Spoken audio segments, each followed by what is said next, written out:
Bismillahirrahmanirrahim. Wal maqalatu tsalitsatu wal 'ishruna an Abdillah bin Mubarak annahu qala sapa Abdullah bin Mubarak inna rajulan satemene lanang hakiman kang bijaksana jama'a ngumpulake sapa rajul al ahadits ing boro hadis faktaro milih sapa rajul minasani hadis arba'in ing 40 apane alfan elune tumaktaro nuli milih sapa rajul minha saking arba'in alfan arba'ata alaf ing 4000 tumaktaro nuli milih sapa rajul minha saking arba'in alafin arba'amiatin ing 400 tumaktaro nuli milih sapa rajul minha saking 400 arba'in ing 40 tumaktaro nuli milih sapa rajul minha saking 40 arba'in kalimatin ing 4 kalimat. Jadi gini, seorang yang bijaksana pernah mengumpulkan 40.000 hadis. Dari 40 itu disortir, dipilih yang paling penting menjadi 4.000. Dari 4.000 dipilih lagi menjadi 400. Dari 400 dipilih lagi menjadi 40. Dari 40 diperes lagi menjadi 4 kalimat. Jadi 4 kalimat ini merupakan ringkasan atau yang paling penting atau intinya itu sama dengan 40.000 hadis tadi. Jadi diringkas menjadi 4 kalimat. Nah, ini dibayar di 4 kalimat ini. Yang pertama, la tafqonna bi imra'atin ala kulli halin. Ini rodok gak penak ini. Tapi ya tak budaya ya artine. La tafqonna aja anteng sapa sira. Aja percaya banget sapa sira bi imra'atin kelawan wong wadon ala kulli halin ing atase setiap keadaan. Artinya kita itu laki-laki tidak boleh semuanya ikut perempuan, apalagi ndekem anteng terhadap pemikiran satu perempuan. Karena di dalam agama, bahkan di dalam ilmu psikologi pun perkembangan itu perempuan itu mendahulukan perasaan daripada akal. Sehingga kalau seseorang itu semuanya mengikuti perempuan, itu kadang-kadang bukan kebenaran tetapi mengikuti perasaan. Saya sering mengatakan, misalkan ada kejadian begini, ini sudah saya ceritakan berkali-kali mungkin. Suami istri anaknya pamitan berangkat mau kuliah naik sepeda motor. Nah kemudian setelah 1 jam ada orang datang, Pak Bu, anaknya sampean kecelakaan. Ibunya langsung nangis, gulung-gulung, piye Pak anakmu Pak, piye Pak anak Pak. Tapi bapaknya langsung nyandak sepeda sitoe berangkat ning di ayo diparani. Artinya apa? Artinya dalam menyelesaikan masalah yang sederhana itu harus pakai akal, tidak bisa pakai perasaan. Nah, disinilah kenapa di dalam banyak hal kita, terlebih misalkan ada seorang perempuan ini, bukannya perempuan laki kerja, tapi yang banyak perempuan itu nanti memandang segala sesuatu dari sisi negatifnya. Ini misalkan dua anak wedok, dua bojo sing setiap kali mandang dari sisi yang negatifnya, nah itu sampai harus ini mendidik. Misalkan tonggone sugih, ana dia sugih tapi kuwi apa ngapusi lah dari sisi negatifnya. Kuwi lho buantan. Nek ada apa kuwi lho panune oke kan. Pasti ada. Emasnya banyak oh ya utang. Misalkan itu dari sisi negatifnya. Itu bahaya. Karena ternyata perempuan ini sampai kita ini tak ditanya ternyata benar. Perempuan itu kadang ngapusi. Maksudnya perempuan gak mau tak omong asik. Misalkan mangan kasinan, dik jangan kok kasinan toh. Oh, perasaan tak kayak biasa wicik loh mas. Nah, ya mesti kalau jawabannya. Kalau gak ada rasanya, jangan gak ada rasanya. Wah, tahu ya suwaknya masuk kena rasanya. Jadi tidak mau kalah, tidak mau salah. Nah, itu sudah kodrat itu. Kadang-kadang perempuan itu dia itu curhat bukan untuk solusi, tapi hanya untuk didengar. Ini saya ilmu dapat dari Dr. Aisyah Dahlan, seorang psikolog juga dokter. Artinya begini loh, kadang laki-laki dan perempuan itu crash, itu beda persepsi. Perempuan itu sudah capek di tempat kerja, sudah kumpul-kumpul temennya, itu sebenarnya ada masalah yang pengen dicurhatkan dan hanya pengen didengar. Tapi karena sifat lelaki itu mengayomi, melindungi, dia pasti ingin mencarikan solusi. Misalkan, mas aku mau neng arisan itu loh, konco-konco kok ngomong ini ya jauh gak penak. Nah, padahal dia hanya pengen didengar, tapi kita langsung, nah sampai punya dia enak ya dirubah sikapnya. Lah kan seperti itu, nggak usah dengarkan selesai plong. Itu perempuan hasilnya. Kadang kita nggak bisa memahami. Nah dari artinya hal-hal seperti itu kita harus paham sebenarnya. Tetapi di dalam urusan lebih-lebih urusan agama itu tidak, karena perempuan itu memang nukson. Saya katakan nukson mau tidak mau dalam agama seperti itu.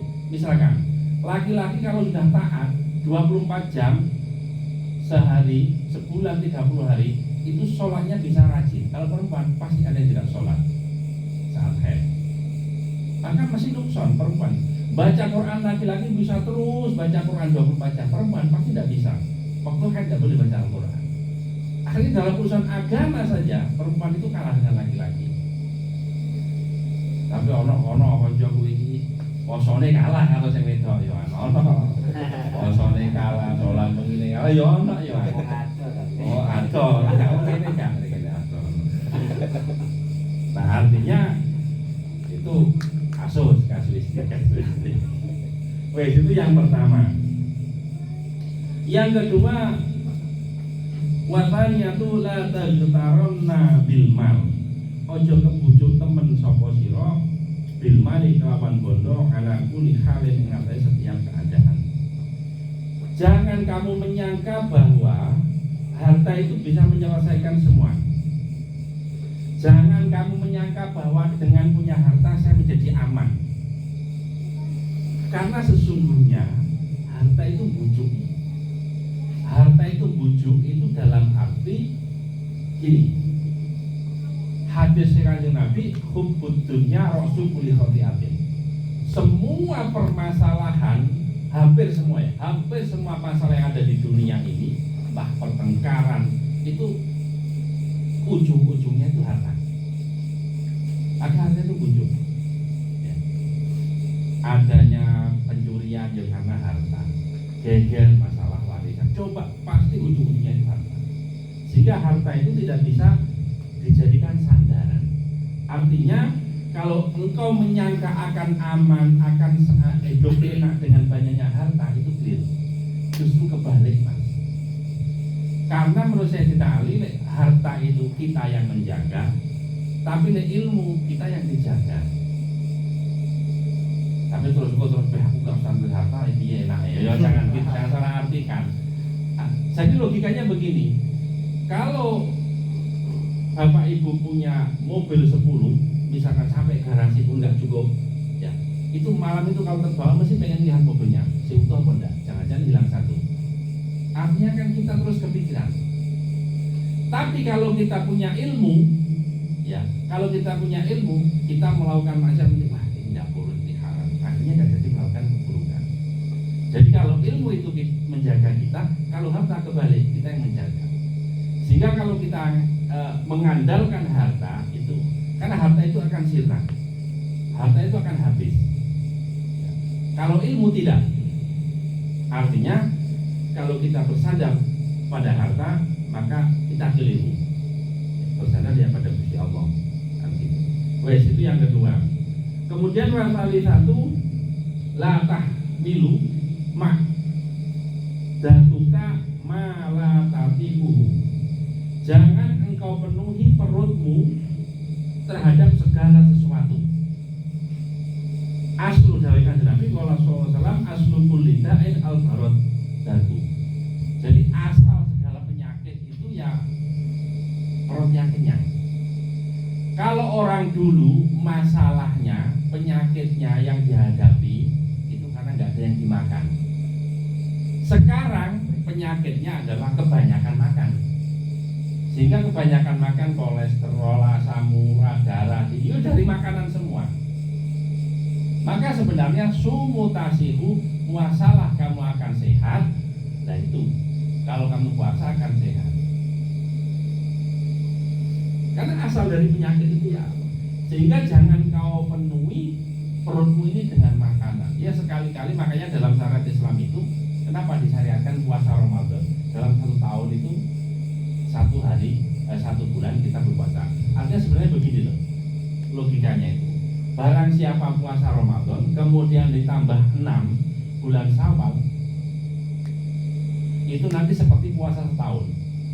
Logikanya, orang itu kalau ibadah itu dilipatkan 10.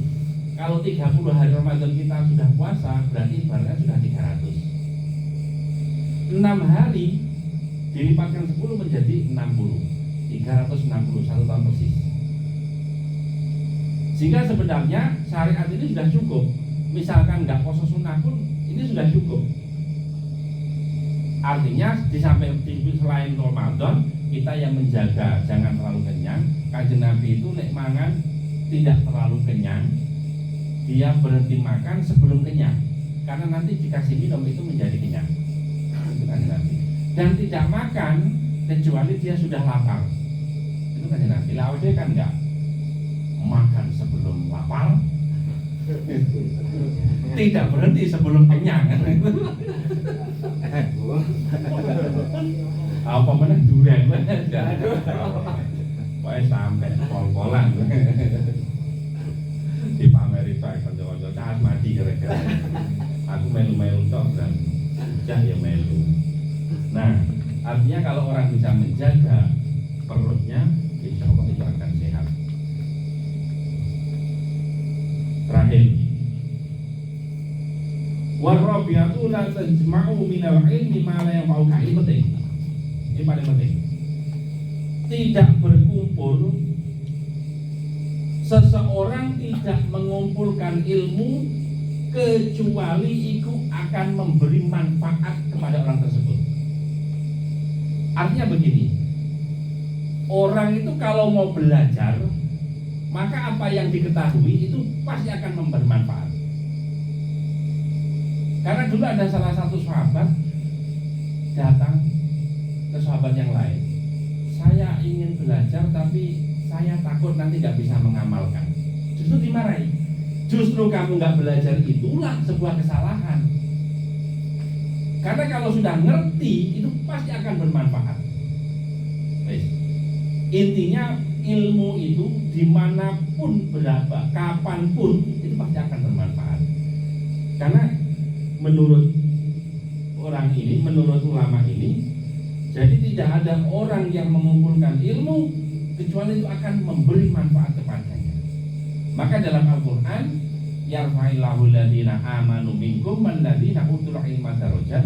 Allah akan mengangkat derajat orang yang beriman. Kita kan sudah iman semua. Walladhina utul ilma darajat, dan yang berilmu itu berapa derajat?